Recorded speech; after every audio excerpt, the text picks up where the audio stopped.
Hi, എല്ലാവർക്കും നമസ്കാരം. എന്റെ പുതിയൊരു വീഡിയോയിലേക്ക് ഏവർക്കും സ്വാഗതം. കുട്ടനാട്ടിലെ ചെണ്ടുമല്ലി കൃഷിയും അതുപോലെ വിവിധയിനം പച്ചക്കറികളും ഇങ്ങനെ ഗ്രോ ബാഗിലൂടെ കൃഷി ചെയ്ത് വിജയിക്കാം എന്നുള്ളൊരു പുതിയൊരു വീഡിയോയുമായിട്ടാണ് നിങ്ങളുടെ മുന്നിലെത്തിയിരിക്കുന്നത്. നമുക്ക് നേരെ വീഡിയോയിലേക്ക് പോകാം. വ്യത്യസ്തമായിട്ടുള്ള കൃഷി രീതിയാണ് കുട്ടനാട്ടിലെ യുവകർഷകൻ കലേഷിൻ്റെത്.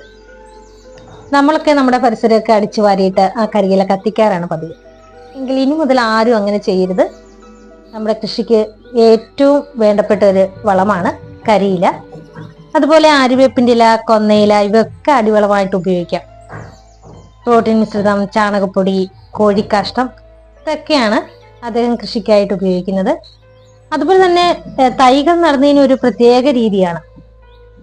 സൂഡോമോണസ് അത് 20 ഗ്രാം 1 ലിറ്റർ വെള്ളത്തിൽ കലക്കി വെക്കും. അതിനുശേഷം നമ്മൾ നടാൻ ഉപയോഗിക്കുന്ന ആ തൈകൾ 10 മിനിറ്റ് അതിൽ മുക്കി വയ്ക്കുക. അപ്പം ഇങ്ങനെ ചെയ്താൽ ആ ചെടിക്ക് നല്ല വളർച്ചയും രോഗപ്രതിരോധ ശേഷി ഉണ്ടാകുമെന്നാണ് കലേഷ് പറയുന്നത്. അതുകൊണ്ടാവും അദ്ദേഹത്തിൻ്റെ കൃഷികളെല്ലാം നന്നായിട്ട് വളരുന്നതും ഫലങ്ങൾ ഉണ്ടാക്കുന്നതും. അതുപോലെ തന്നെ കൃഷിക്ക് ഉപയോഗിക്കുന്ന മണ്ണ് അതും വളരെ പ്രത്യേകതയാണ്.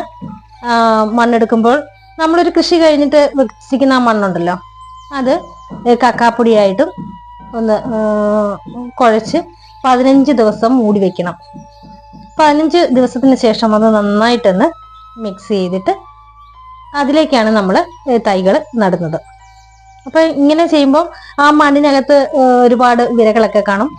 അത് കൃഷിക്ക് ഏറ്റവും പ്രയോജനമാണ്. അതുപോലെ തന്നെ അദ്ദേഹം തന്നെ കണ്ടുപിടിച്ചിരിക്കുന്ന കീടനാശിനികളുണ്ട്. വെളുത്തുള്ളി, വേപ്പെണ്ണ അങ്ങനെയുള്ള കീടനാശിനികളാണ് ഉപയോഗിക്കുന്നത്.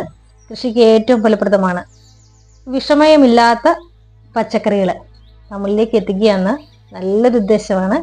ഇത് പുതുതലമുറയിലേക്ക് പകർന്നു കൊടുക്കാനായിട്ട് അദ്ദേഹം ഒരുപാട് സ്കൂളിൽ പോയി കൃഷിയുടെ ഈ അറിവുകൾ പകർന്നു നൽകുന്നുണ്ട്. അപ്പോൾ ഇത്തരം നല്ല അറിവുകൾ വീണ്ടും പ്രതീക്ഷിക്കുന്നു.